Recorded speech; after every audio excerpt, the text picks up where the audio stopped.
हर झूठ का अंत होता ही है।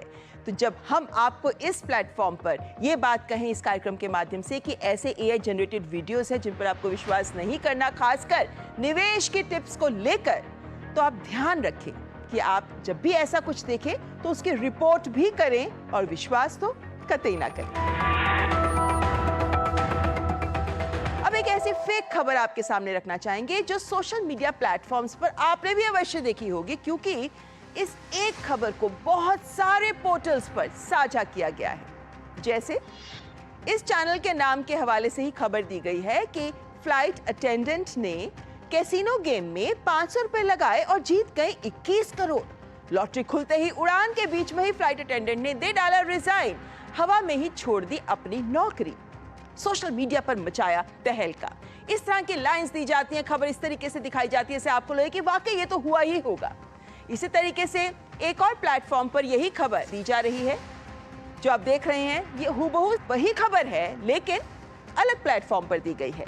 यही नहीं, इसी खबर को अलग अलग क्षेत्रीय भाषाओं में भी ऑनलाइन दिया जा रहा है, जो हम आपके सामने स्क्रीन पर लगातार दिखा रहे हैं। लेकिन ध्यान देने वाली बात यह है, ये सब फेक है। अगर आप इस खबर को पढ़ते हैं तो आपको लगता होगा कि वाकई ऐसा हुआ होगा, वाओ ऐसा हुआ इनके साथ, अविश्वसनीय है ये, ऐसा हो सकता है क्या? तमाम ये जहन में आपके सवाल आएंगे, लेकिन आपको इन पर विश्वास नहीं करना, ये सब फेक हैं। असल जिंदगी में ऐसा होता नहीं है और आप वास्तविकता की जिंदगी ही जिए। ये ऐसा मत करिए कि जो आपको दिख रहा है आप उस पर विश्वास कर लें। और अब तो तकनीक का यूज नहीं, मिसयूज को लेकर भी नए नए स्कैम्स किए जा रहे हैं। जैसे नौकरी के ऑनलाइन इंटरव्यू में भी डीपफेक का प्रयोग हो रहा है। एक टेक कंपनी ने इंटरव्यू लिया जिसमें उम्मीदवार का चेहरा बिल्कुल असली लग रहा था। ये ऑनलाइन इंटरव्यू थी, लेकिन उम्मीदवार का जो बॉडी लैंग्वेज या बोलने का जो तरीका था उसमें कुछ गड़बड़ लग रही थी। बाद में पता चला कि ये डीपफेक था। ये उम्मीदवार असली था ही नहीं, यानी जिसने अप्लाई किया उसका रिज्यूमे सब तो ठीक था, लेकिन जो ऑनलाइन इंटरव्यू में बैठा था वो एक डीप फेक था। सोशल मीडिया पर कुछ लोगों ने महिलाओं की तस्वीरों का भी इस्तेमाल कर उनके अश्लील डीप फेक वीडियोस बना डाले हैं और फिर उन्होंने उन्हें ब्लैकमेल भी किया। अगर आपके साथ भी ऐसा कुछ हुआ है तो चुप मत बैठिए, ये मत सोचिए कि बेइज्जती हो जाएगी या इसको हम क्यों सामने लेकर आए। आपको आवाज उठानी चाहिए और साइबर क्राइम पोर्टल पर तो आपको अपनी पहचान छिपाकर भी शिकायत करने का विकल्प दिया गया है। तो जब भी ऑनलाइन ऐसे किसी फ्रॉड में आप फंसें तो शिकायत अवश्य करें। एआई डीपफेक की तकनीक अब एक हथियार के रूप में प्रयोग की जा रही है। मानसिक शोषण का और सामाजिक शर्मिंदगी का एक हथियार बन गई है ये एआई डीपफेक। लेकिन ये सब तभी होता है जब आप इन पर विश्वास कर लेते हैं।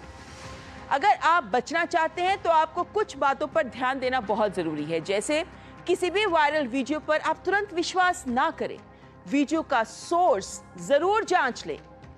रिवर्स इमेज सर्च का एक ऑप्शन आपको मिलता है, इसका प्रयोग करिए। और डीप फेक डिटेक्शन टूल्स भी बहुत सारे हैं जो आपको वेबसाइट्स पर मिल जाएंगे, इनका भी आप उपयोग कर सकते हैं। किसी एक टूल की जगह आप 2, 3, 4 टूल्स का इस्तेमाल करिए ताकि आप पूरी तरह से वेरीफाई कर सकें कि जो आप दिखा रहे हैं वो सही है, वास्तविक है, रियल है या कहीं झूठ तो नहीं। सोशल मीडिया पर भी कुछ भी शेयर करने से पहले आप 2 बार सोचें जरूर, क्योंकि आपको लगता है कि आप जो विश्वास कर रहे हैं ये तो बहुत अच्छा है, आगे अपने दोस्तों को भेजता हूँ, अपने परिवार वालों को भेजता हूँ, जो सोचते हैं कि अरे आपने शेयर किया है तो सोचकर ही किया होगा। लेकिन दरअसल आप जिस फ्रॉड में फंस रहे हैं उसमें अपने साथ साथ आप बहुत और लोगों को भी फंसा रहे हैं। इसलिए कुछ भी फॉरवर्ड या शेयर करने से पहले सब कुछ जांच लें, वरना शेयर ना करें।